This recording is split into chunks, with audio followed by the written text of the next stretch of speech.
রংপুরে বদরগঞ্জ ও মেট্রো এলাকায় rectified spirit পানে ৩ দিনে মাদক ব্যবসায়ী ও সেবকসহ ৭ জনের মৃত্যু হয়েছে। মৃত্যুর প্রকৃত কারণ অনুসন্ধানে মরদেহের ময়নাতদন্ত সহ রেকটিফাইড স্পিরিট উদ্ধার করে তদন্ত চলমান রেখেছে পুলিশ। গত ১২ই জানুয়ারি রংপুরের বদরগঞ্জ উপজেলায় মাদক ব্যবসায়ী জয়নুল আবেদিনের কাছে থেকে রেকটিফাইড স্পিরিট ক্রয় করে। তা সেবনে প্রথম দিনে ৩ জন, দ্বিতীয় দিনে ১ জন ও আজ তৃতীয় দিনে জেল হাজতে মাদক ব্যবসায়ী সহ ৩ জন মৃত্যুবরণ করেছেন। উল্লেখ্য ১২ই জানুয়ারি উক্ত মাদক কারবারিকে গ্রেপ্তার করে পুলিশ। পরে অভিযান চালিয়ে কিছু রেকটিফাইড স্পিরিট উদ্ধার ও আসামিকে আদালতের মাধ্যমে জেল হাজতে প্রেরণ করা হয়।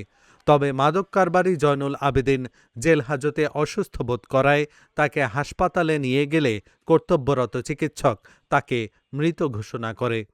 মৃত জয়নুল আবেদিনের সুরতহাল জেলা নির্বাহী ম্যাজিস্ট্রেটের তত্ত্বাবধানে অনুষ্ঠিত হয়।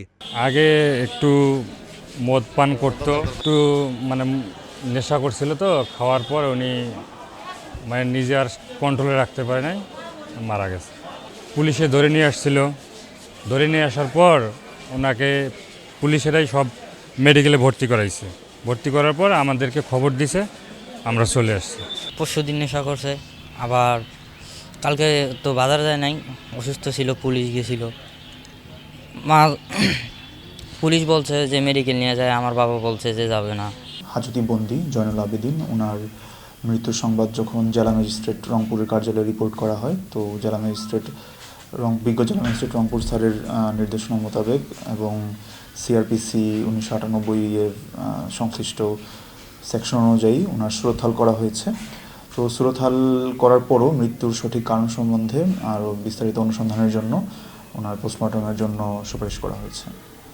তো পরবর্তীতে পোস্টমর্টম করার পর মৃত্যুর সঠিক কারণটা অনুসন্ধান করা যাবে। তো এই মুহূর্তে কোনো আঘাতের চিহ্ন বা অন্য কোনো কিছু আসলে লক্ষ্য করা যায়নি, যেটা থেকে আসলে মৃত্যুর কারণ সম্বন্ধে এই মুহূর্তে বলার কোনো সুযোগ নেই। তবে পোস্টমর্টমের পর বিস্তারিত বলা যাবে।